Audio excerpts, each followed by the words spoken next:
So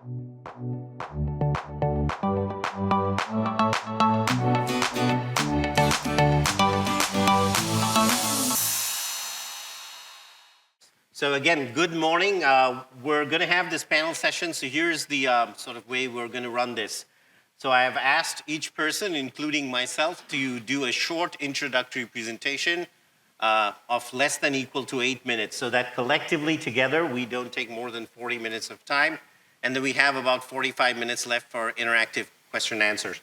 I have a list of question and answers prepared, and I have to tell you how old school I am. None of these questions I have actually used generative AI to prepare. So, I mean, so you can see my metacognition skills are at an all-time high right now in preparing these. But thank you. It's just such a pleasure. I wanted to actually acknowledge people taking the time to come. And it's really assembling, I think, a stellar cast of characters in Singapore and across the globe and looking at many of these issues. Also, if you look at the program, you'll see this one is structured kind of tools for learning, and then the second one is going to be science of learning. So that will be a bit more about the cognition and sort of the behavioral sciences aspects of learning. This one a little bit more in tools.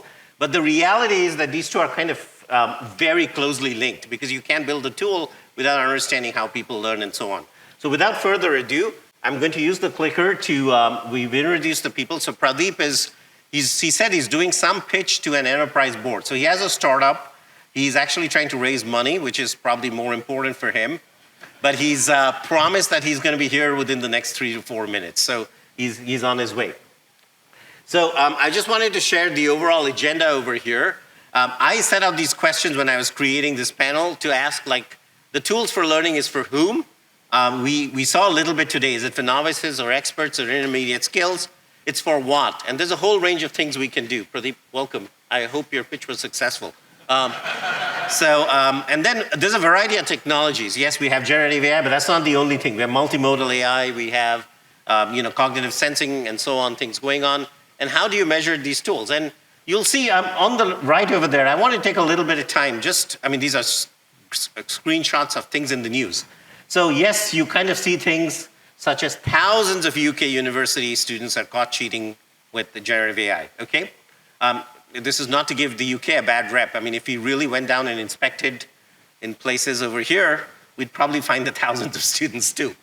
But I think one very interesting thing that recently, just as like a 2-day-old New York Times article, this is a school in Texas. I mean, this is not necessarily a place that you think of like, very aggressive learning innovation, but it's a school where they only have 2 hours of classes. These are for primary school students, 2 hours of classes, which is pure AI assisted. The rest of the day, they're actually not learning any kind of technical formal education. So these are kind of new experiments looking at how AI-based tutoring, AI-based tools can really transform people's learning experiences and skills acquisition. So that's the quick background. So with that, I'm going to switch to the 8 minutes budgeted for me first. And I am not a learning science professor, as some of you know, professor of computer science. What I'm doing over here is I'm actually representing, wearing both hats as an M3S co-PI, but also as an advocate for SMU. I'm just going to present a list of different projects, just a sort of a selected list of different projects that are going on, just to give you the rich diversity of things we have and the kind of questions it raises. So one of these projects led by Professor Chonghua No over at SCIS, the School of Computing.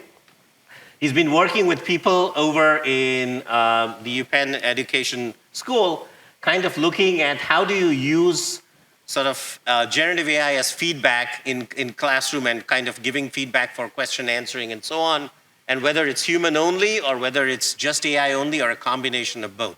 So we actually have active trials and processes running with this. Another piece really is about this adaptive learning, and this is where some of the multimodal fusion. So you'll see that somebody was asking me just a short while ago, do you actually have sensing? Can you detect right now, are you following, are you paying attention? So integrating that kind of sensing, but then it's the self-regulated aspect of learning. And you see some of the, you can read the example faster, but the LLM's kind of prompting you and guiding you along the way, but at the same time, we're kind of capturing the engagement, the level of understanding. And one of the principles behind this piece is that we often think of the AI, the generative AI interface as the ability that's a master giving us knowledge. But I think one of the things I learned in this process was that the ability, the acquisition of skills that you have had is revealed not just by your ability to answer questions posed by the tutor, but also the kinds of questions you ask. So the level of sophistication of your questions kind of clearly reveals the depth of understanding that you have. And can we kind of monitor that bidirectional process to get a better understanding of where people are? With that, I wanted to switch to a different sort of broad category of research, which is being carried out in the M3S program right now. And it's this idea of interactive question and answer support. So we want to build this interactive tutoring agent. And I know the content that some of you have. So we've actually focused on a geometry solving exercise with Mendaki, which you know is a sort of a self-help group, community self-help group. And there is a bunch of questions over there. So one is just use the AI to provide feedback. So somebody attempts a geometry question, you provide feedback. You made a mistake here, you didn't do this correctly, and so on. Currently, through a sort of a process of research, sort of distillation, we're focused very much on the second question that I've highlighted. After you answer a couple of questions, you make some mistakes. Can I generate new questions, completely automated generation of new questions that will continue testing certain concepts, but that are kind of grounded in what mistakes you made, where the cognitive challenges you faced. And of course, then the last piece is, how do we provide the right kind of hints? Because sometimes, you have the questions too hard, then you lose the student. But if you can provide just the right amount of hints so that they build up their own learning skills, and how do we kind of do that in an automated process? So we have a project going on around that it's actually a combination between people from MIT, Armando, I thought he was in the room, oh, there he is, and other people, Teresa, and so on. And the simple thing, I just want to give you a very quick, somewhat reductive and oversimplified version of the general challenge. So we said we want to generate math questions, and we realized we can generate the questions by prompting an LLM. So this is like prompt, okay, can you change the question, make it harder, inject some Singaporean context, don't talk of pineapples, talk of durians, all of that kind of stuff. But the issue is that does create new questions, but first of all, you don't have validity, it's a well-formed question. And you also don't have a good sense of how hard the question is, because this is kind of an statistically prompted tool. So an alternative, more principled approach is, this neurosymbolic approach, you represent the question as a symbolic set of operations, and then you start perturbing or adding new operators on it. So you can see that we add new questions and multiply and, think of length plus width as an unknown, and then you go back and perturb the question using that principle. So what this leads to is more principle modification, and it's also a verifiable solution. It's a well-posed problem that you can check whether it's correct or not, but it doesn't do the cultural adaptation. So this is why we illustrate that this neurosymbolic approach might actually be beneficial to giving you the benefits that you get from both. So with that, I just wanted to, I'll conclude. We will hear from the other panelists, and after that, we will go into the Q&A part, which I really invite you to participate. I have stuck to my 8 minutes time limit, I'm pretty sure. It's coming up in a second, and that's you. Thank you. There you go. Okay, I have 8 minutes, so I will speak faster. All right, a very good morning, everyone. I'm Ben. I'm from NUS, and given this time, I'll just quickly give you a flavor of what we're doing here at NUS. Okay. Now, I run a center called the AI Center for Education Technologies. We are kind of a 5-year funded center at about $10 million, right? And ultimately, as what Jagan has said, right? Ultimately, it's really about figuring out how to teach better, more than just technology, right? And to us, our kind of insight is that to innovate in education, right? It is actually not a tech problem. Tech is easy. Anything you can imagine, you can build. The problem is really understanding how to teach better, right? So our goal, right, is not to replace teachers, right? But to build tools, okay, that will help us essentially help teachers teach better, right?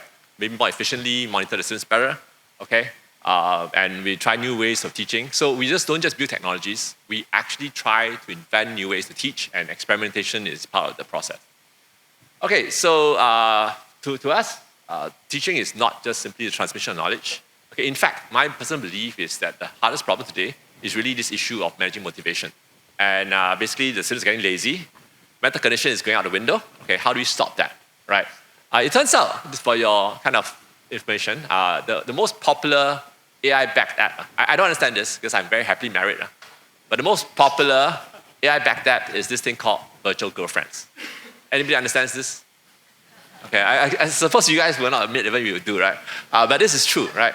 So the main innovation here is that LMs today are very good at capturing these human interactions. So one of the things that we've been trying to do in my center is to figure out how to use LMs to capture the effective parts of teaching, right? Hopefully to manage the motivations, okay? This is a platform that we built called Chico, which is some sort of an AI tutor. Everyone's doing that, okay? We have Codavery, which is a platform whereby the students who are learning to write code, right, can get feedback on how to improve their code.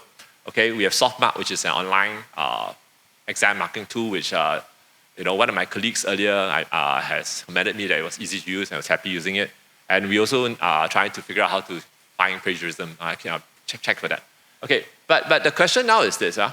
Our view at NUS is that really technology is not the problem. Okay, for us as a school to have our faculty and our staff use AI more effectively is really a change management problem, okay? And as a result, what we've done is that I have set up, under the direction of President NUS, it's actually a consulting kind of outfit within NUS. So the faculty comes to us, okay, come up to us with problems, and we try to, from there, figure out what the problems are, and then build systems that actually solve the problems that need to be solved. And now this is a demo on how we did this. Introducing Scholastic, an educational platform designed to help NUS educators integrate the latest AI models directly into their classrooms. Built to provide teachers with full control over AI chatbots and their student interactions, Scholastic allows educators to apply AI in order to guide student learning.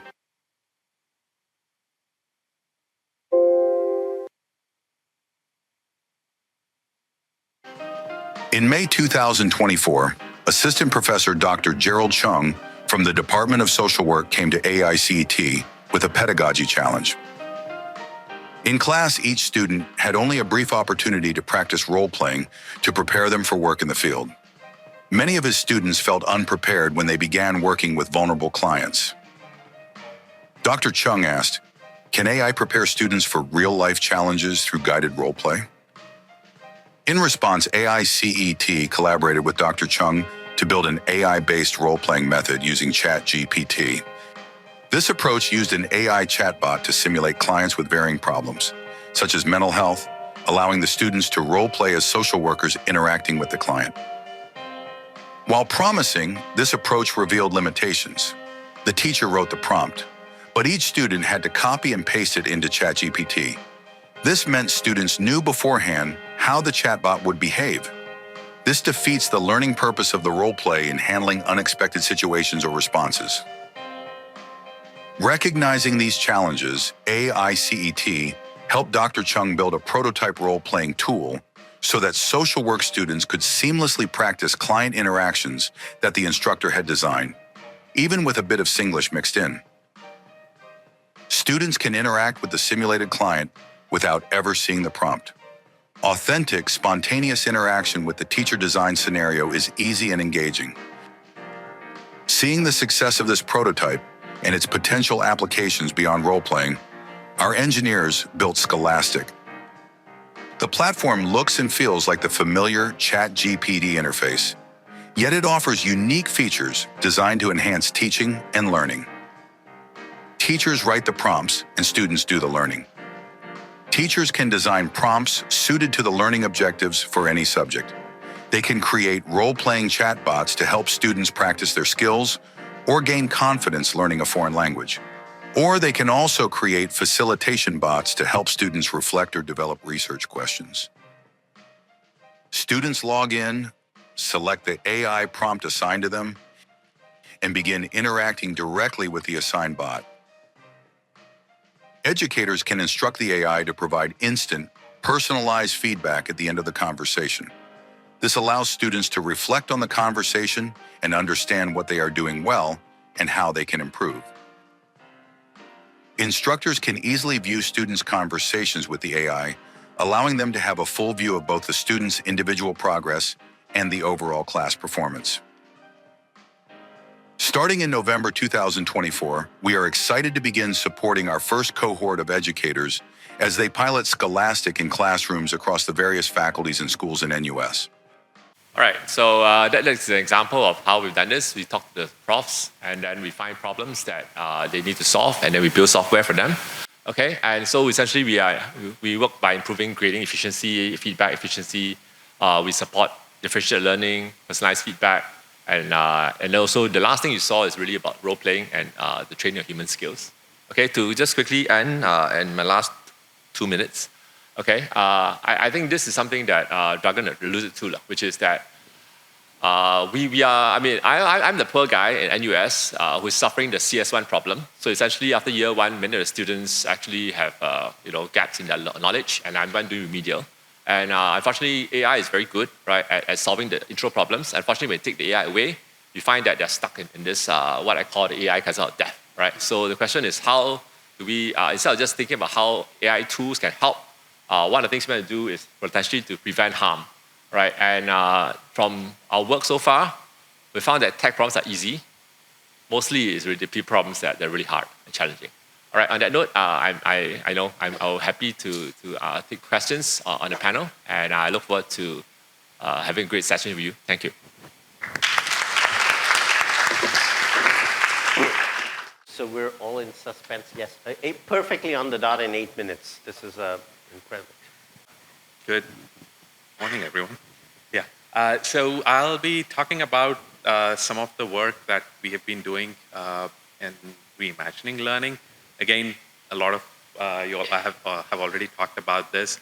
The key research focus for our research group has been, okay, we have seen a lot of systems being developed where AI systems have demonstrated superhuman expertise in a wide variety of narrow tasks.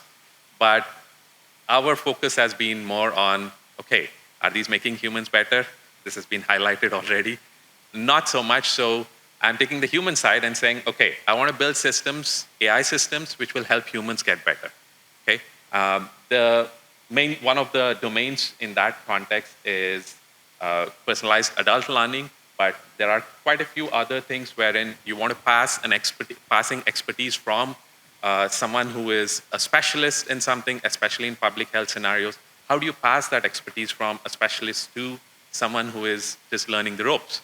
Right? How do you pass that expertise along? And in scam prevention, how do you improve cognitive flexibility of people so that they can detect scams better? Can you use AI to help train by providing more examples or more scenarios where they can see how the scam is being propagated, and so on. So there's a lot of those things, but the key focus for our group has been how to make humans better. Not so much AI systems themselves better.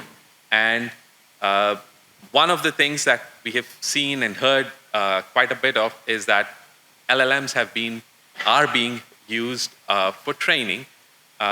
And this is something slightly controversial, but I want to emphasize this part, that LLMs are reactive. They are hyper-tuned to make sure that they can predict the next word better. But when training or when used in the context of education, there's a goal. You want to take a person from certain ability level, which is more at the non-expert stage, and you want to drag them along to expert level. So there's a plan that needs to be done. So it's a planning task, not so much a retrieval task. So one of the first things is that we are trying to build a trainer which can think multiple rounds ahead. It's goal-directed, not just what should be the answer. So LLMs are more question-answer things. We are trying to build something which can help achieve the goal. And then the other thing which comes out of work out of Princeton is that LLMs are not great at predicting what humans would do. If you give a lot of human places where humans are taking decisions and you ask LLMs to predict those decisions, what they have shown through a large number of human subject studies is that they're not great. You have to build foundation models which are suitable for humans itself. So that. And the last part is that there's an inherent goal in learning. So you want to improve ability to a threshold. So for all these reasons, LLMs or wrappers around LLMs are not sufficient. You need to build tools which are thinking ahead, which are thinking multiple steps ahead to achieve a goal. So that's where our contributions have been. Our research was funded by this AI Singapore grant on, there's a longer title, I have made it a shorter one, which is AI for primarily training. And the key idea there has been how do we bring together generative AI models which can help interact in a natural way with humans and couple them with sequential decision-making models like reinforcement learning, multi-arm bandits, restless multi-arm bandits, and so on. How do we bring them together? And our focus was not just on building the research part, but we wanted to demonstrate the utility of these tutors using concrete human subject studies. So we did a lot of human subject studies to check if you use an AI-based curriculum versus a handcrafted curriculum versus whatever other benchmarks were there, are we able to improve? So we had different sets of people, each using a different tutor. One was guided by handcrafted, one was guided by our method. And what we observed was that there was a significant benefit. At the lowest level, we saw 20%. Here is an example in emergency response. We built a simulator. There's a lot of material online, but there's, in emergency response, they have to deal with a lot of preconditions, a lot of conditions, and based on that, they have to provide the right treatment so that they can keep the patient alive until they get to the hospital. So we built a simulator for that to see if we can train people on whether they use the right tool at the right time. They can use both the diagnostic tools as well as the treatment tools so that they can achieve that goal. And what we observed was that the last one, the blue one, is our approach. Compared to handcrafted, we were able to do in this domain, which is quite hard, was about 20% in terms of when they were tested on conditions they had not seen before. So that was the key thing. And the main reason why that was happening was with these kind of interactive tools, you get more of a sequential thing, and you are taking the human model into account. For both these reasons, and because it's adaptive as opposed to a regular handcrafted, which is static, an adaptive curriculum is able to see what the student has learned and provide the next scenario for them to try on. And we have also built a tool based on this. Here, the focus is not just on simulated environments, but on any natural language content. If you upload it, can you use the same models, same methods, which are a combination of reinforcement learning and generative AI to automate a lot of the well-known ID process in both generating courseware, as well as in terms of learning, in terms of training a student. So we have built a tool for this, and some of the key advantages of these tools, which we are also, again, trying out in SMU context, is as that it is automated in the sense that students, the courseware generation happens in an automated fashion, but controlled by what the instructor gives. They can say, okay, what are the learning objectives? What is the level of training you want to achieve in terms of, is it just remembering stuff? Is it understanding stuff, analyzing, application, creation of knowledge? You can give those learning objectives and the courseware generation can happen. That is on the instructor side. And on the trainee side, they can go through content as dictated by the tutors. We provide a lot of different types of tutors. Some of them are very interactive, but still goal-directed. They are taking you in the direction of making sure that you understand the overall concept and your ability is improving. And it's on private data so that it's also applicable in the context of corporates who have private data which cannot go out of their company. So to make sure all of those happen, we have built a tool which can work in this context.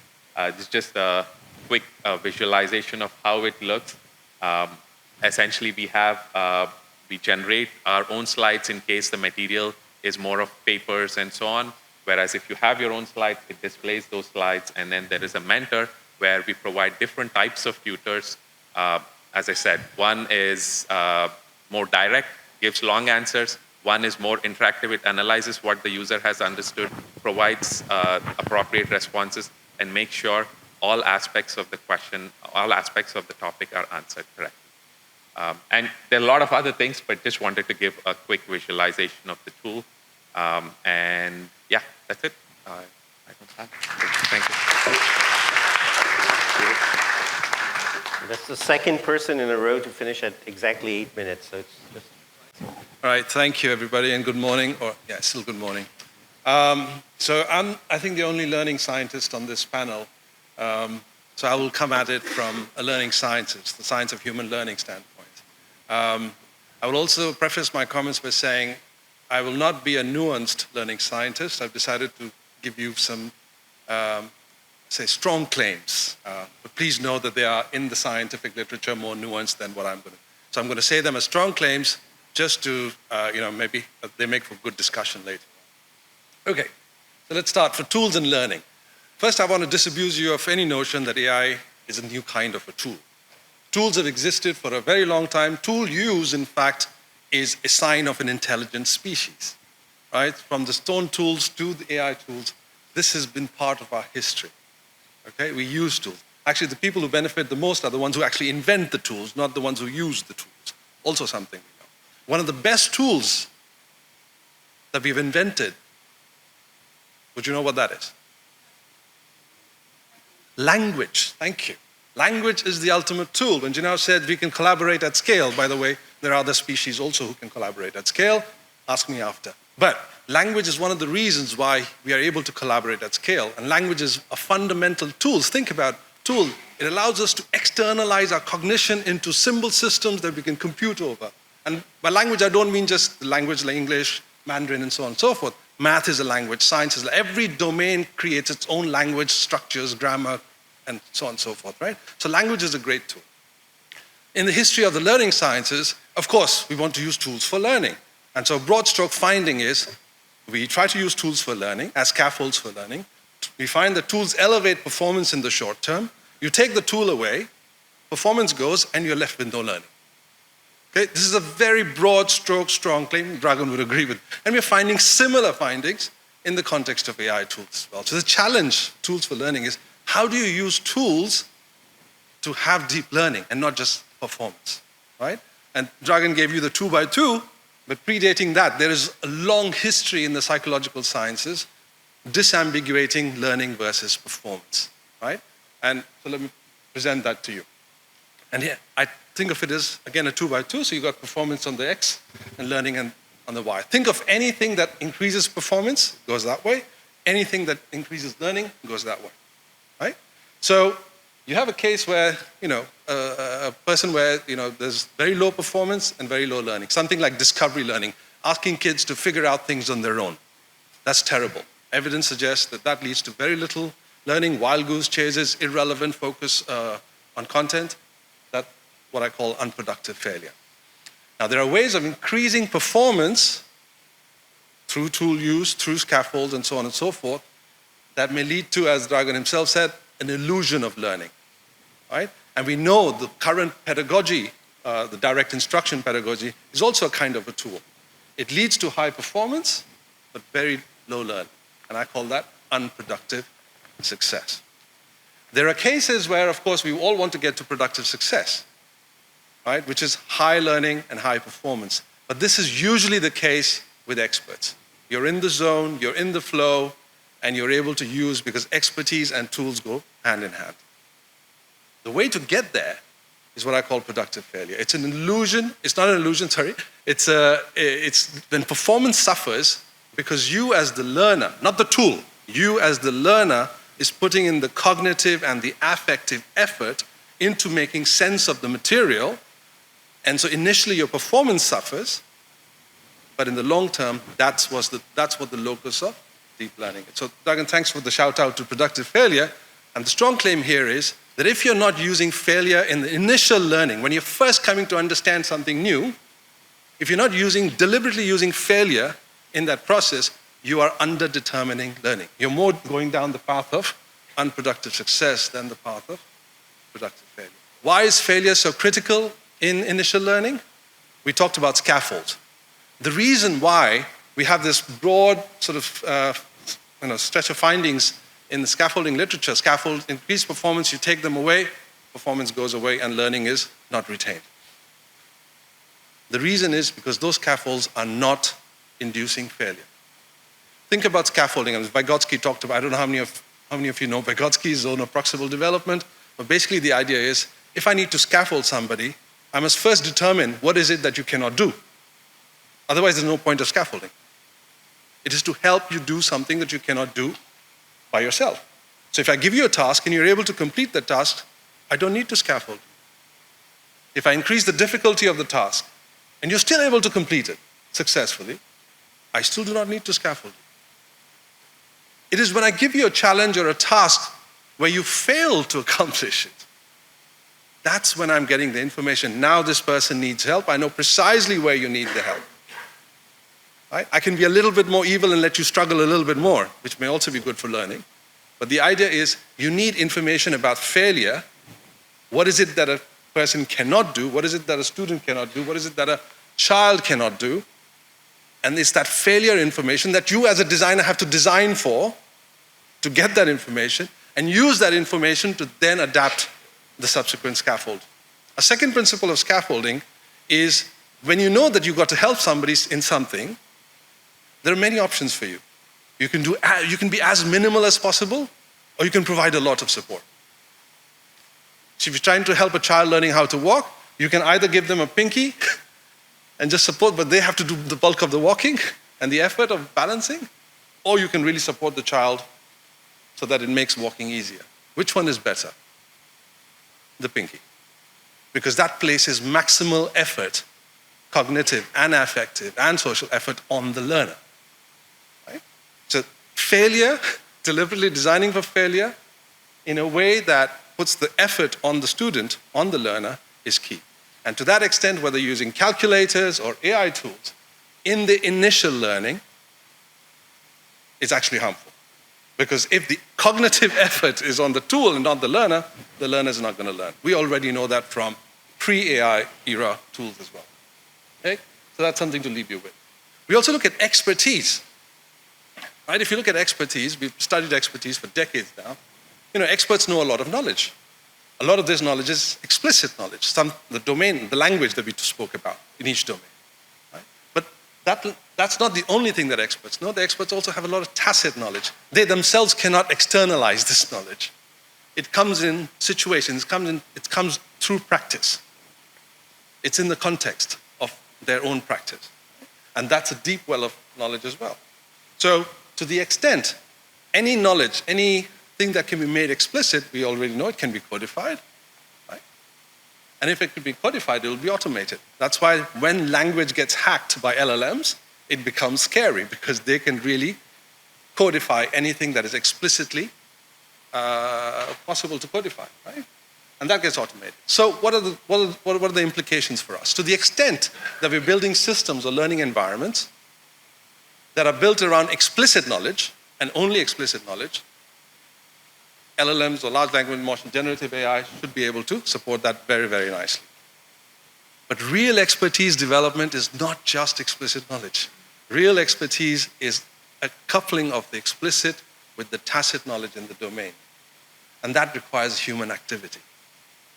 And without that, you can't develop that expertise. So the very idea that you can do that entirely, not that I'm suggesting people are suggesting that, but the very idea is problematic. You need tacit components, and that's where human activity, human orchestration is.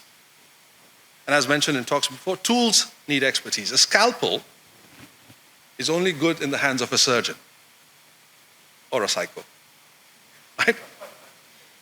And that's the idea. So to be able to use these tools effectively, again, the top right-hand corner in Dragon's slide is that it requires a lot of expertise to be able to use a good tool, a good tool effectively, basically. Right? Then I want to come to personalization very quickly. This idea that personalization is all a good thing. A fundamental aspect of learning is adaptation. You don't know something, you have to adapt your understandings to learn new things. So adaptiveness is a key function, a key mechanism of what drives learning and growth. If you live if we design learning environments that are constantly adapting to the learner, that is a sure shot way of making sure that the learner will have not learned anything. Because you're removing opportunities for the learner to adapt.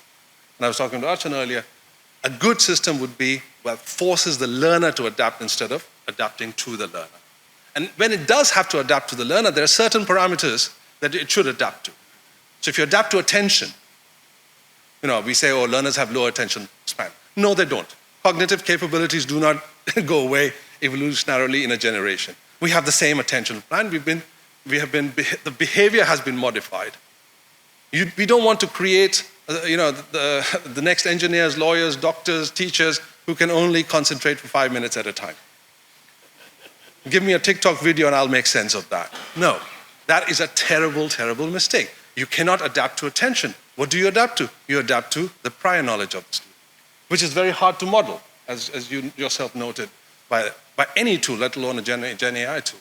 So there are parameters that we know from the science of learning that are good to build into these learning environments, that to personalize based on those parameters, and then there are other parameters that we should absolutely avoid because they are not good for learning. Right? So personalization is a double-edged sword. We have to use it very, very carefully. Luckily, in the learning sciences, we have some knowledge about which parameters to adapt to and which ones not. Okay? So what then remains for us as teachers to do? Right? I mean, if a lot of the explicit knowledge work can be taken over by tools, and suppose we can design these tools in ways that really help the learners in the right way, as science dictated.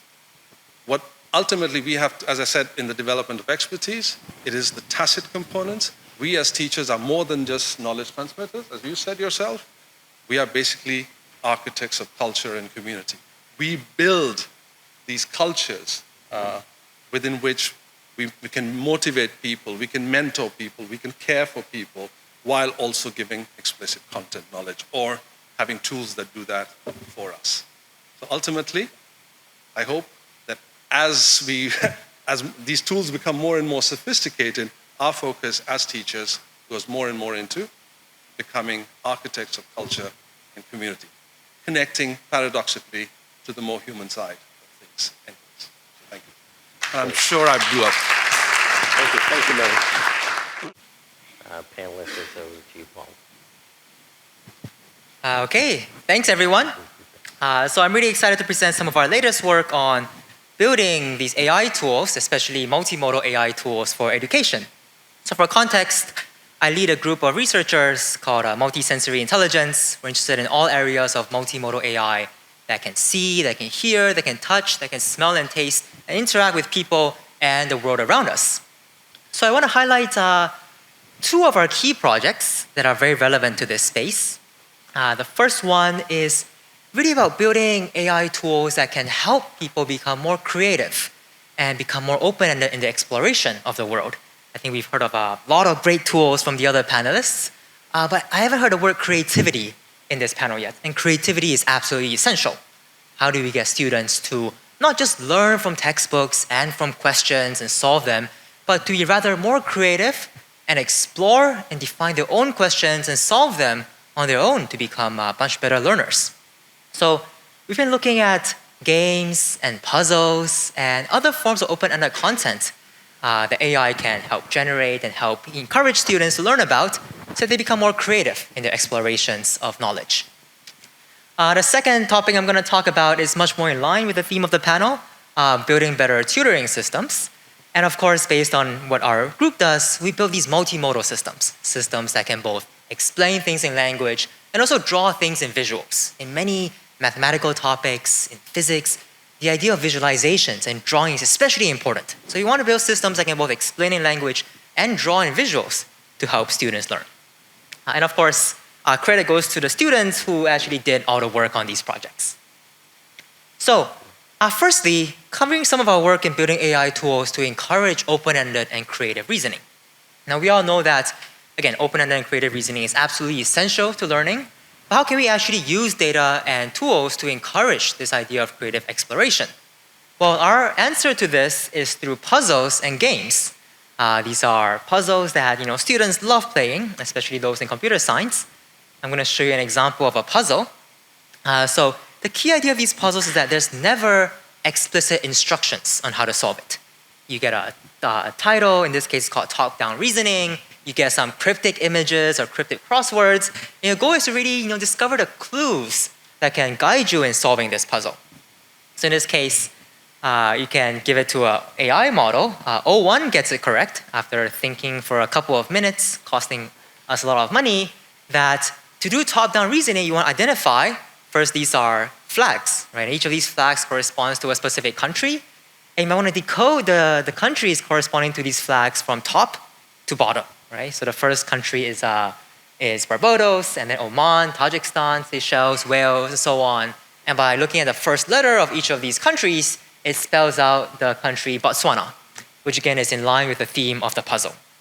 So it requires quite a lot of visual reasoning, understanding both language and images. It requires external knowledge about what these are, these countries and the names of these countries. And it requires some amount of text and symbolic reasoning to look at characters and phrase them in a way that is logical and reasonable. So we created this benchmark, which we call Puzzle Bench. It's publicly available. We believe this can be a very good resource for guiding students in playing with these puzzles and becoming more creative and learning about various forms of discovery, and also training AI systems so that they can become better at these puzzles. And at some point, humans and AIs collaborating to solve more and more complicated puzzles in more and more creative ways. So, as I mentioned, these puzzles require lots of multimodal understanding. I gave an example of vision and language. Some of these puzzles even require coding or walking around and finding physical objects. It requires various forms of reasoning, and it requires extensive and creative exploration. So that's just one example. And to show more examples of these puzzles, we collected more than 500 of these puzzles and also annotated how experts will solve them in a way to help teach students how to better solve them and also teach AI how to better solve them. So these are just two examples of these puzzles that are visual-based. Over here is another example of a puzzle that, as you can see, looks like a crossword. Crosswords are also quite difficult. It can help students learn about English and other languages, but this is a mathematical twist to a crossword. Like many words interpretation, you want to get this idea of superposition, so there might be one word in one crossword that also matches some other word in some other crossword. And again, these are hinted at by the puzzles without explicitly instructing the students about how to do it. AI systems find these puzzles really difficult. So we're trying to improve AI systems to solve these puzzles and also to generate new puzzles to help students learn about it. So these GPT models only get about 3 out of 11 puzzles correct, less than 30 puzzles, and these are quite basic puzzles. They really struggle when it comes to very complicated reasoning over long steps and also requiring some form of structure. They also really suffer at puzzles requiring spatial reasoning, such as in this case, you have this maki-like puzzle, so it's a type of sushi, and the goal is to solve this crossword in this circular way corresponding to how a shape of a sushi looks like. Several key directions for work that we're doing in this space. So we're training AI to better solve them, and also training AI to help teach students, to encourage them to solve these puzzles as a way of enhancing creativity in both logical and spatial means. We're also developing AI to generate new puzzles. Again, going back to what Archon mentioned, how do you build systems that can design a curriculum for people, right? Giving them sufficiently hard puzzles so that they can be interested and solve them, but not being overly difficult so it's outside the scope of their knowledge. And we're also building AI to extend from puzzles to games. I think some of you might know games like Avalon and Werewolf. These are social deduction games where there's a pool of good players and a pool of bad players, which is hidden to the good players. So players have to kind of argue and defend themselves and even lie and deceive each other. That's both a very cool example of creativity, but also a cool way of promoting social interaction between students. So we're also designing AI for these kind of games to encourage students to play them. Let me change gears a little bit and talk about this second project we're working on. It's more on the tutoring side. Again, we're taking a multimodal aspect to tutoring. If you look at many kind of problems like geometry, there was also some other folks are working on in the panel, it's of course important to design intelligent tutors to help students learn about them, but not just to provide hints in language, but to also provide hints in vision. Right? It's often very important to draw these lines and draw these annotations for students to visualize these very abstract concepts. So we designed this system called Interactive Sketchpad. It's a multimodal tutoring system that uses both language and vision to help students collaborate and solve these problems and for students to learn. Here's a quick 1-minute demo of a system that takes in a geometry question, it analyzes it, and it starts to provide language hints that certain perpendicular lines, that certain theorems are very important for solving the problem, and it writes code to generate a visualization of these steps to help students think about it. So here's the code that it's writing, and it's writing matplotlib code to generate these subsequent visuals that are projected on this whiteboard. This is an interactive whiteboard, a common whiteboard for the AI and students to iterate on together. So now the student can look at this whiteboard and start iterating through the problems, deriving certain angles, deriving certain lengths, and at some point they might be stuck again. Again, the model would again continue giving more hints in both language and vision to help the students solve this problem. And eventually, the onus is on a student to learn. It's not ever giving the answer, it's only giving language and visual hints to help students become better at solving these problems. So several steps, these systems analyze when visuals are important. They write code in this pretty neurosymbolic way to generate the right diagrams to help students visualize these topics. That gets sent to the user iterates, and this process goes on, and it also adapts to the user. We can have a great discussion about this, whether systems should adapt to the user or should users adapt to the system. In this case, we're deriving something that's more personalized to help students learn. Some students are more language-based, some students are more visual-based. And these systems work really well. They become much better at solving math problems themselves. Of course, we've seen great progress on this, even systems that can get IMO Gold. And also students learn better with these systems. So students appreciate how the students help them visualize and concretize their thinking, while at the same time not giving out the answers directly. And we're in partnership with several groups at MIT and several other liberal arts colleges to deploy some of these system introductory calculus, introductory geometry classes, and tracking the long-term effects on students' learning. So I would like to conclude. We do lots of work in building multimodal AI systems. I believe teaching through different modalities in a personalized way, through both language, vision, other mediums, is going to be absolutely critical. And of course, how can we design systems that actually enhance learning in the long term? Thanks, everyone.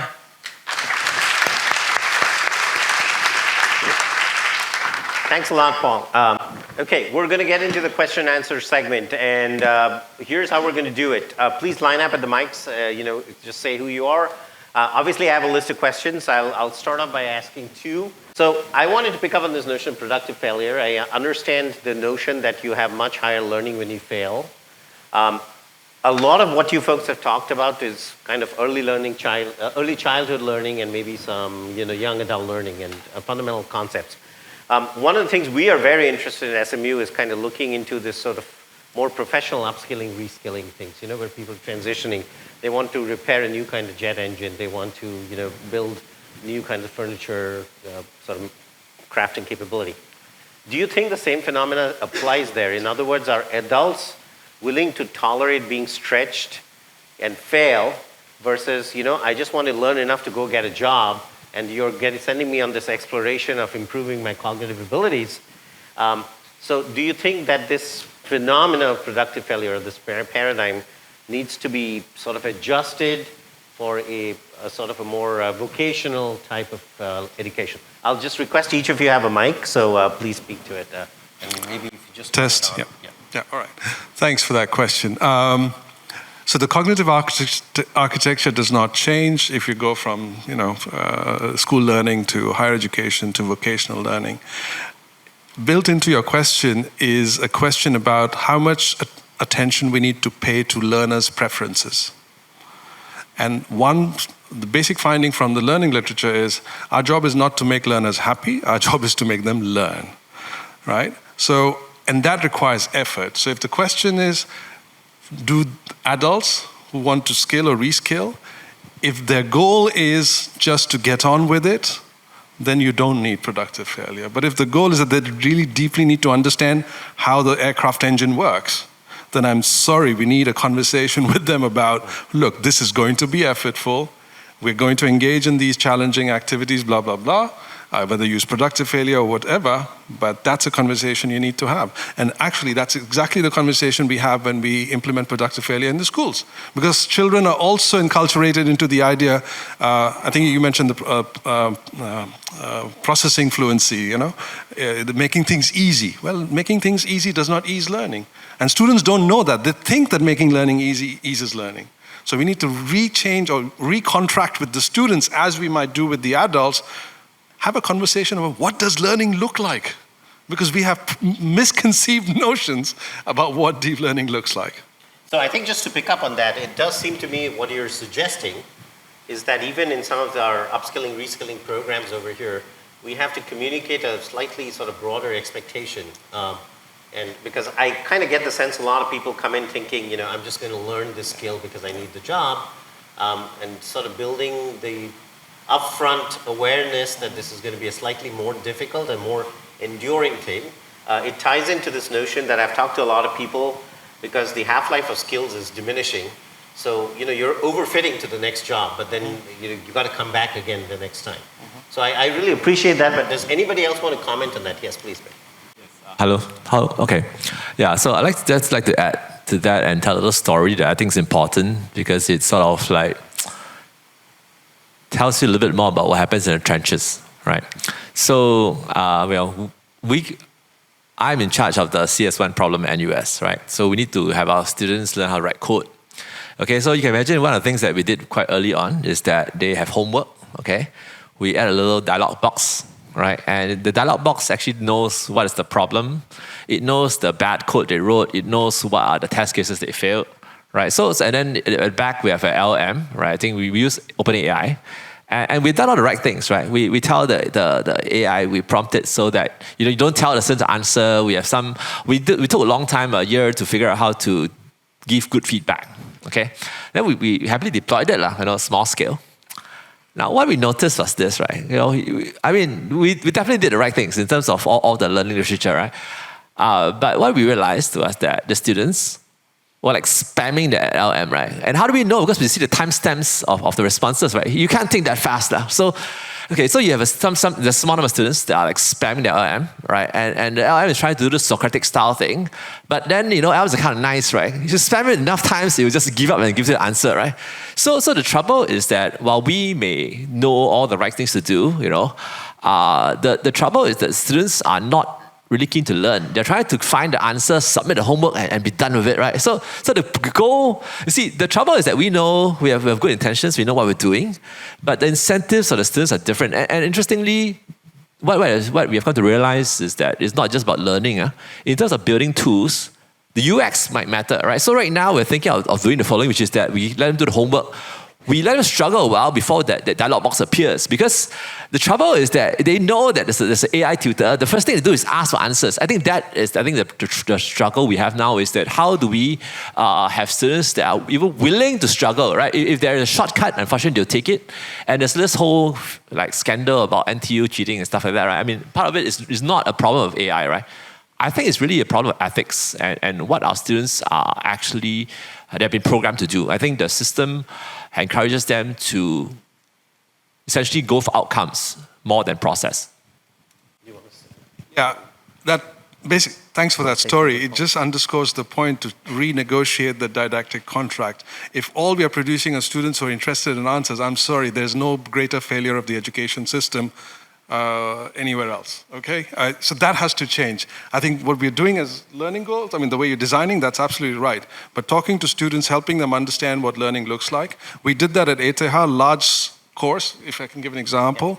This is at ETH, everybody has to take this linear algebra mathematics course. It's the toughest course in the freshman year. All students have to take it, large classes. Historically, the passing rate of this course is about 55%. And you keep it that way because you want to cull some of the people out, right? So 55%, it's year on year, that's what. We implemented productive failure interventions in this class. This is a year-long course, over 200 hours. Our interventions were only surgically at 10 points in the year, tied to key concepts that they're about to learn. Overall intervention time was only about 8 hours, right? We told students why we were doing this, because we know these students are also going to look for answers. And the intervention was at home. We gave them these specially designed problem sets. We told them you can look for answers on Google, or you can try them yourself. If you do the Google, you will not learn anything or benefit much from the lecture that's going to happen. Or you can really give it your own shot. These are designed for you to be able to try new ideas, generate new ideas. It's all your call. Here's what the science suggests if you make one choice over the other. Okay? 70% of the students bought into that. So there's still a 70, right? Because we had that conversation. And within 2 years, we were able to increase the passing rate by 20%. Right? And then that created another problem. Couldn't tell fast enough. No, now we have more students. The system is based on, weeding out, yeah. Sure. Yeah, got it. Paul, you want to say something? And please do line up again. I just wanted to invite people. Go ahead. Yes. I'd like to provide a different but also very complementary perspective, in the sense that over here we're discussing how to make sure students learn from failures, or to how to catch students cheating. But it's like the carrot and the stick, right? These are very much stick approaches. I also like to think of what are carrot approaches that AI can produce into better incentivize students to learn and become more creative. So I learned a lot from my colleague at the Media Lab, this professor called Mitch Resnick. He invented Scratch. He's a pioneer of constructionist learning, and he likes to call it the 4 Ps of learning. This idea of projects, passion, peers, and play. And again, we see lots of projects being done, but how do you cultivate passion in students so that they are incentivized to learn in the first place? How do you create a community of peers who are all driven by the same learning outcomes, who can collaborate and encourage each other? And how do you get them to play?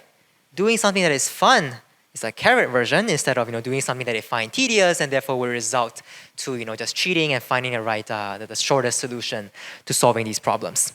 So we have intelligent tutors. That's like one side of the spectrum. But I think Gen AI also gives great opportunity for designing environments where students can create peers and passion and play with each other, which is really unexplored. And therefore, we should see more research in designing such environments, and to naturally encourage them instead of making sure and detecting whether they're cheating or detecting whether they're taking shortcuts. Sure. Thank you. I'll ask one more question, so just bear with me.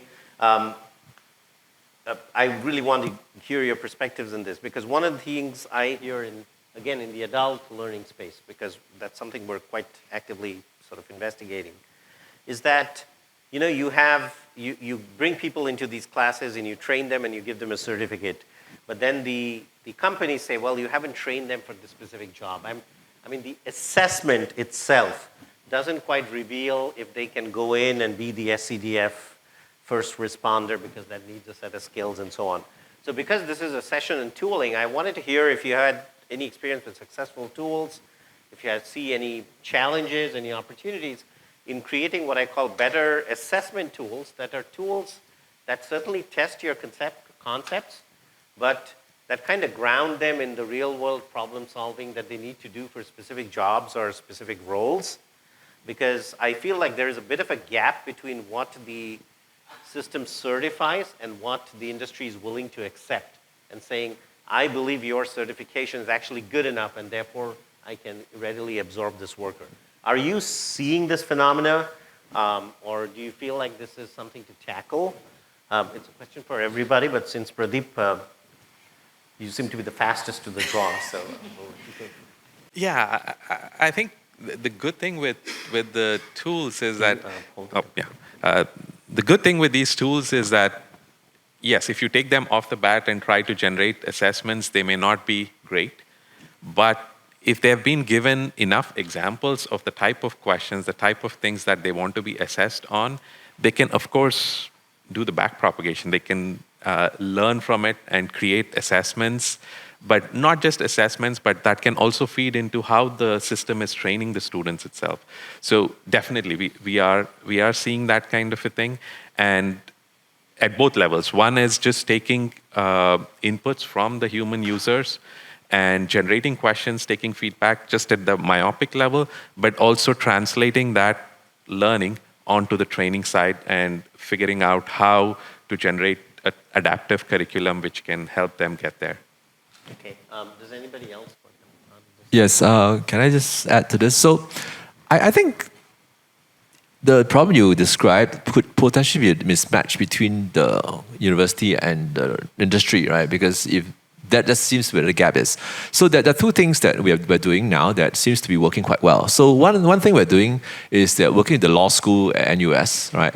So the young lawyers need to learn how to go to court, right? So how they used to train in school is that they have these cases, you hand the case notes for the students. One plays the defense counsel, one plays the opposing counsel, one plays the witness, one plays the judge, and they do a kind of a role play, But that doesn't work very well because, as Dragan says, right, these young ones, they don't really know how to do the thing very well, so not very good role players. So what we've built now with the tool that we have is that there is this kind of a mock trial thing. The student is playing the role of a lawyer. Okay, interestingly, the case is related to this case called the Iswaran case. The witness is this guy called Obo Singh. Okay, and the student is supposed to cross-examine the witness, right?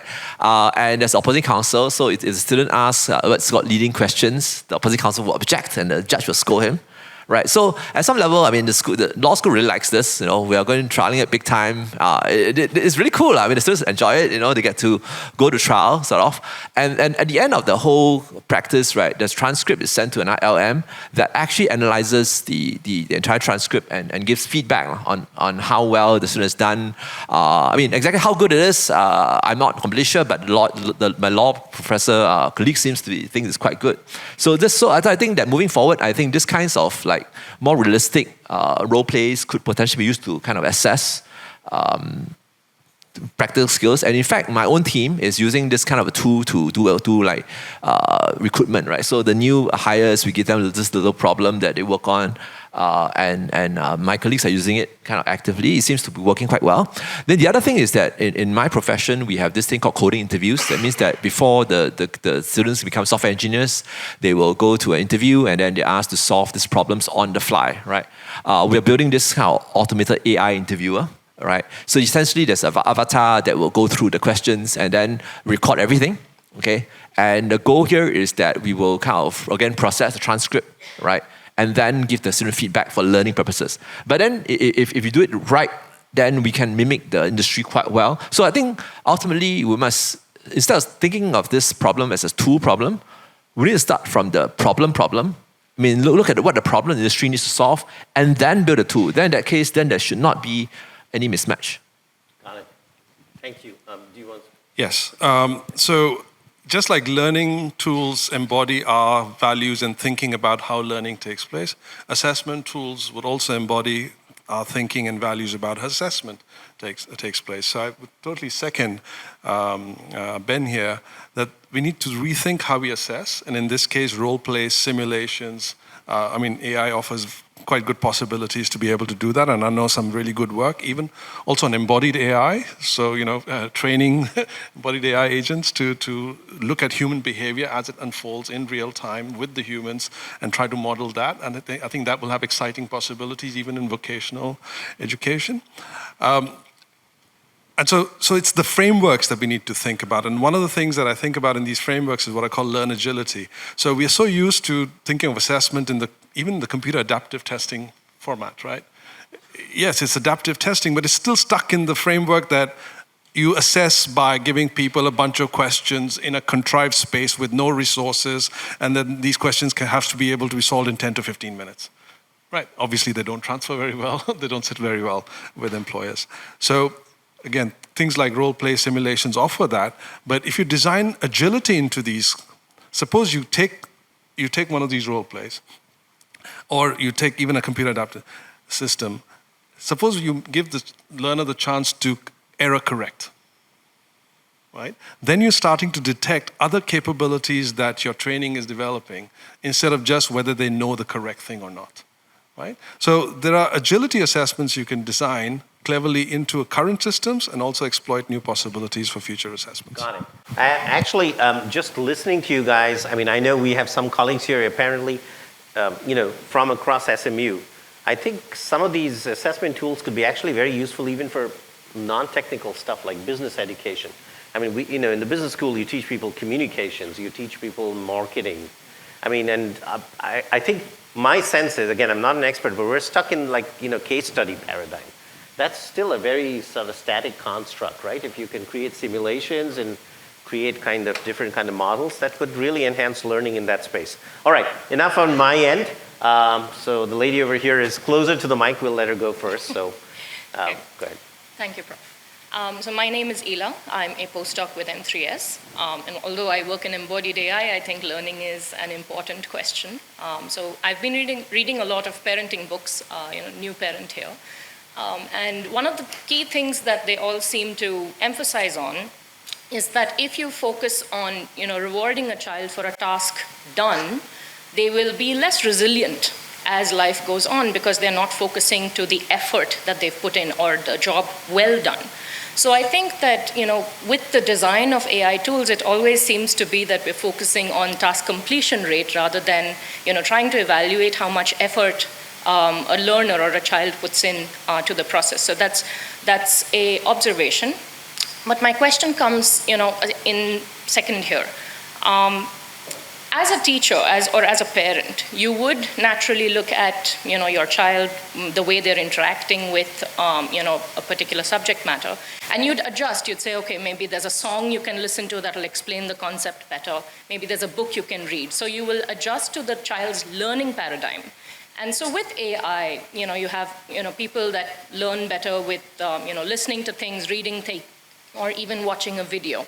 But what about kinesthetic learners? People that learn by doing. Are we risking alienating them because we're not really actively building that into our paradigm? So I know, Prof. Paul, you spoke a bit about puzzles that maybe make you walk around and do things to learn. So I'm just wondering, it's addressed to all of you, I guess, are we risking alienating kinesthetic learners in the current paradigm?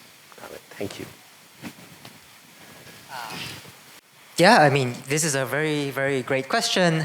I think really reinforces the fact that all these future tools should be really adaptive in the mediums in which they interact with people, right? As you mentioned, some people like reading, some people like hearing audiobooks, some people like doing things hands-on, and this is a big challenge for AI. So to reinforce some of the work on this more embodied side of things that we're doing, we are also building systems that can capture the sense of touch.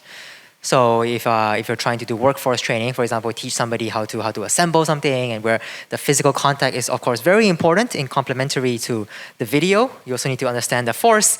Then we're building these gloves that capture the pressure and force that a person is applying when interacting with these objects. And that can be, again, something that is digitized and ideally transmitted to another person who is trying to learn from this expert. So I think these are great challenges.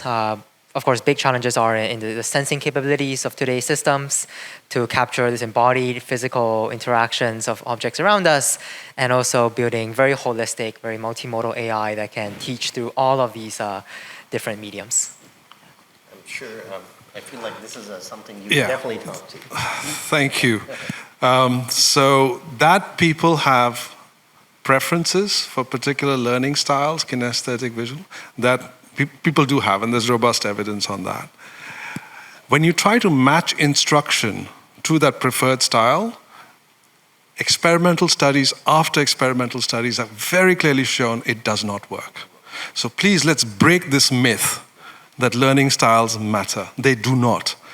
They just make the learner feel that, oh, it's making things easier for them. Again, it's down that same rabbit hole of making learning easy. But in fact, experimental evidence suggests it does not. And it makes sense if you think about it, because deep learning is, as Paul says, multimodal. So you can maybe, and if you only stick to one modality or the main modality, you will underdetermine your own potential because you've sort of undercut the multimodal nature of deep expertise. Yeah. So. All right. Well, thank you. You're painting a very pessimistic picture for all the students in the room who thought their lives were going to get easier with AI, and you're definitely, and I think, doing the right thing by saying it should not. I'm just telling you what the science says for your own learning, right? Yeah, but they can use ChatGPT to circumvent the science. Yes, please, Pradeep.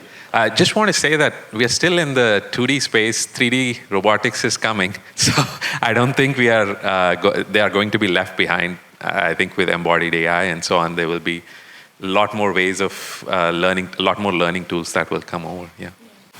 My concern is just that we are not really creating resilient learners because of the way that the AI tools are being built. So that's just. Okay.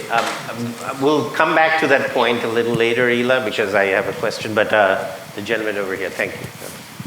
I am Vishal Kumar. Until last week, I was a PhD student. Congratulations. Congratulations. Thanks to all the speakers who put in so much effort in making humans smarter. So you guys are doing a great job. And now my question is a question/critical comment between Prof. Manu and Prof. Paul. So should the AI system adapt to the learner, or should the learner adapt? So I understand both of them have their benefits. Now the concern which I see is that if the system adapts to the learner, every person seems to have a different mental model of the problem. And I feel that even with my collaborators, explaining my problem takes way longer than talking to ChatGPT. So I think this is an objective that people like you should focus on, and we do that. It's not just making the person smarter, but also making them collaborate. Because we know that despite any language you take, the maximum you can talk between humans is around 30-32 bits per second. But these AI models can talk way smarter, way faster. So do you think that you would be moving forward, you would take that ability to collaborate into account? Thank you. So on the adaptation question, please don't get me wrong. It's not that the system should never adapt. It should be both, but it should be on the parameters that matter. So if you're adapting, my point was if the system adapts based on learner attention or learner style or learner preferences, or then it's not a good adaptation mechanism. Whereas if the system adapts based on learner prior knowledge or the affective state or the arousal state, those are good parameters to adapt on, right? That was my point. Adaptation is key both ways, but we need to have the parameters in place, yeah. But I think part of the question that he asked was, I just wanted to sort of probe this a little bit.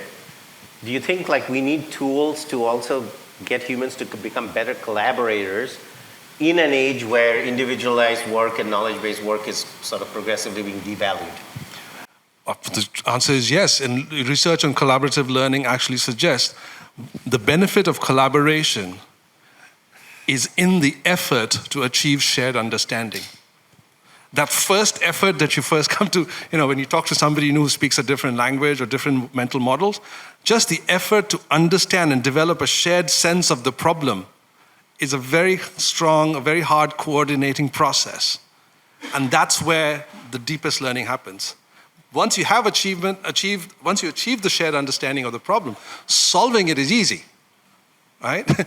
It's the first part. So you've highlighted something really important there. That's the part we should focus on. And maybe get AI tools to become a bit like humans and hard to achieve coordination with. Right. Maybe we'll let Paul go. These are great questions. So one thing what my group has always been very interested in is building AI that is socially intelligent. And I think that's another dimension of learning that is absolutely critical, right? How do you get people to understand and infer the social behaviors of others and therefore come to this idea of common ground, of rapport with other people so that you can make collaboration much more efficient. And that's, again, something that I feel like is often ignored in individualized tutoring systems. Therefore, I'm super excited by whether we can build systems that can, almost like virtual humans, that can play games, that can work on cooperative games, but also competitive games with people so that they can have a better sense of how they are generating rapport with other people and other AI systems and therefore become better at doing that. And of course, there's natural workplace applications, right? How do you build systems that can negotiate on your behalf using very subtle social cues without giving out everything in a natural language? These are great directions to work on. Got it. Thank you, Ben. Right, so sorry. So I've been teaching for 20 years. I'm in Lokit, but I've been teaching for 20 years now. And one of the things that I think I've noticed, and this is not very scientific because we didn't do a study, is that, to be honest, I think the current generation of students, they have their social skills are not so well developed. My suspicion is because of the cell phone. People are glued to their phones. So a lot of them don't talk to their friends, they don't talk to people. So at some level, I think that there is a concern that the social skills of the younger generation are really not as good as they used to be. And collaboration obviously requires social skills, right? So that's one thing that is of concern. So as AI becomes more powerful, I think moving forward, okay, someone said soft skills. I hate that. I think it was Janil, right? Okay, I think it's human skills. I think the future of AI, the future of the work with AI is that human skills become more and more important, right? So I think schools at NUS, for example, we are also focusing on increasing that part. Interestingly, one thing I have come to notice recently is that if you actually take a transcript of two people like arguing, and you set the GPT, and you ask GPT to tell you what's going on, it actually gives you a very, very good reading of the situation. So as human skills degenerate, right? I think one core application in the coming years is that this is possible to take these kinds of transcripts and get advice from AI, right, to actually improve this collaboration. But that's it. I mean, again, we have to be careful about outsourcing and just loss of metacognition. I mean, people ask, right? We learn this hard way. People get upset at us and we figure out, you shouldn't do that. Having AI, do everything for you, tell you what to do, may not be the best way forward, but nevertheless, I think there is potential, given what I've seen recently, that LMs might be able to, in fact, help with collaboration. And in fact, at NUS, we are looking into this teamwork based kind of systems that can help students, do better by watching their transcript. You essentially put a little agent there listening up to listen to what they do and then try to figure out what's going on and try to give advice to students in terms of how they can kind of relate better with other students. So I think it is possible. Great, thank you. Thanks again. I was just going to make a quick point that indeed what you said resonated with me because a lot of the education conferences I've been to, again, not an education researcher, but like folks at Harvard and so on have said the most powerful learning tool was these team-based learning that they could do where they gave the problem to teams of students. And I feel like right now there is a little bit of shift, unfortunately, towards less team-based and more human and agent-assisted. So I think we need to keep maybe AI, but assisting team-based learning could be a direction of building tools, just seems to me. Okay, in the interest of time, we'll take two questions together and then answer. So it's just easier to batch them. I just want to share on the neurological aspect. So if a child is born with connective deafness, the brain actually rewires such that the other senses actually compensate for that. So that is why, in a sense, learning is best when you don't cater completely and personalize it to the learner himself. So the brain literally actually rewires to compensate for the loss of sense. And this is the same as an adult who perhaps through an accident lost the ability to walk. He might rely on a walking aid, but his physio actually takes place throughout the course because you do not want him to have muscle atrophy. So this is from the medical side, this is what you do because you want to heal the human, not to scaffold his deficiencies. Got it, thank you. Please go ahead. Hi, I'm from MIT and Zora we are part of the Temasek, so we are looking at it from the tech investment. So my question is, at some point, startups and big techs probably are able to create something like that for education. And at some point, they may be good enough to do something that's more than the universities, and if like let's say they open up some apprenticeship, I wonder what would make people choose to join universities rather than join the apprenticeship instead. So my question is like, what's the tipping point? Do you think that this kind of things might happen? Well, universities go out of business. So Ben, we'll put you on the line first to answer that. Maybe we should go in reverse order of seniority, because I feel like I'm young. I'm one of the least to lose, like closest to retirement, right? Right. All right. So every 10 years, someone comes along and says that we're going to revolutionize education, and the profs have no jobs.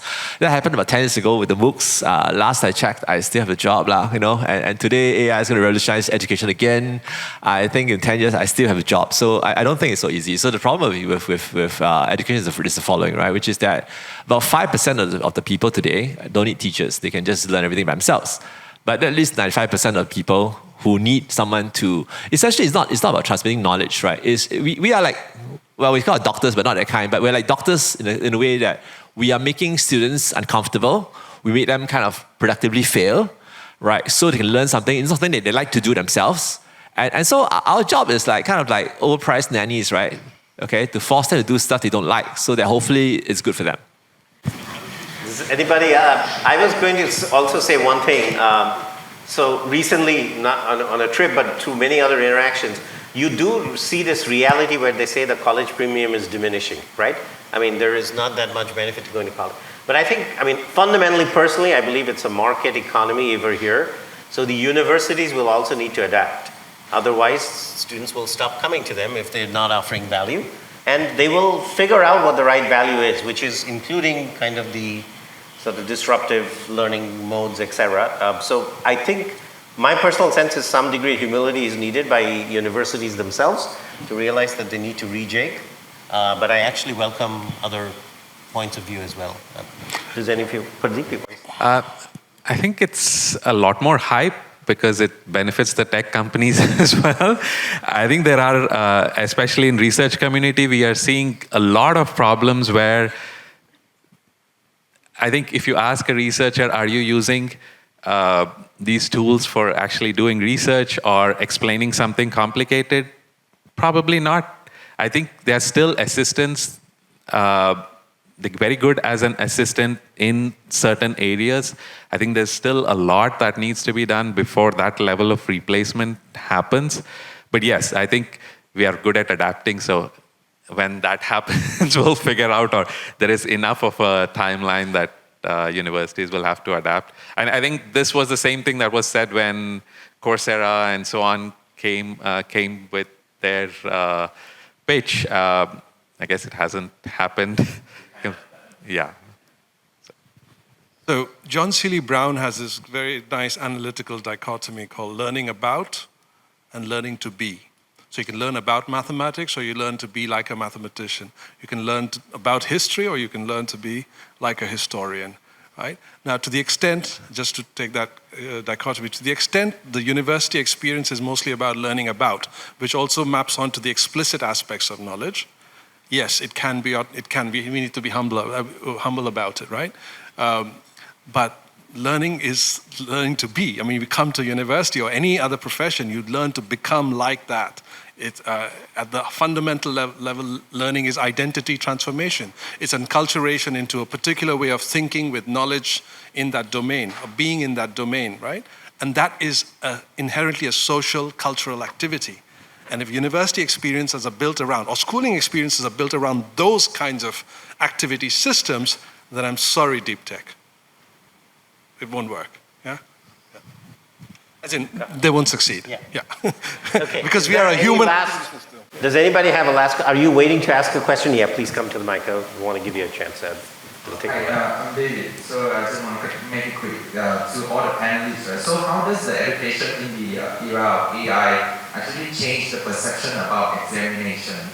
Like we're talking about learning, we're talking about study, but exam is still a very big component in the higher education, even in high school nowadays, right? So whether certain type of exam will be less relevant, or are we going in a direction in which maybe less weightage on the final examination, which is usually very stressful for all the students. Yeah. I'm happy to take it. Okay, so first of all, is this with regards to the NTU saga, then let me just answer the following, which is that in teaching, there are these things called learning objectives, right? You take a class, we must know what we're teaching you, okay? Learning objectives will translate to learning outcomes, okay? Which means that this is what you can do if you have learned it, right? Exams are meant for us to measure those learning outcomes. Okay, although it's not perfect, that's what we do now. So the point is this, okay, so I'm teaching you a class now, all of a sudden there's a new AI coming along, right? The question is, have my learning objectives, learning outcomes changed, right? If not, then why should I change my exams? Now, obviously with AI, there's a question of whether we need new learning objectives. I mean, now maybe you need to learn prompt engineering, but that's a different problem. If you want the students to learn prompt engineering, then the exams must measure whether they learn how to do prompt engineering. But the exams themselves, if they were done correctly in the past, should have changed. What has changed, actually, is that it has become much easier for some students to cheat. That is a real problem. So it's really about AI making the system more unfair because it is easier to cheat. Okay, for my profession, for example, it's not a problem. I tell you why. Because it was always easy to cheat. You can copy from your friends, right? So we have a standard solution which is lock them in a room and it's all good. So AI or no AI, no difference. Okay. Well, I'd like to ask add one last quick thing. Second, what Ben said, but I wanted to again direct the attention back to the question from the lady over there, which is that people learn differently, and this is becoming even more obvious with those who have learning disabilities. We talk a lot about the average population when we're building these tools, but I think AI really gives us the opportunity to really help people with different learning backgrounds, learning disabilities. We work with children who have autism, and for them, they have these very serious problems with sensory stimulation, sensory overloads.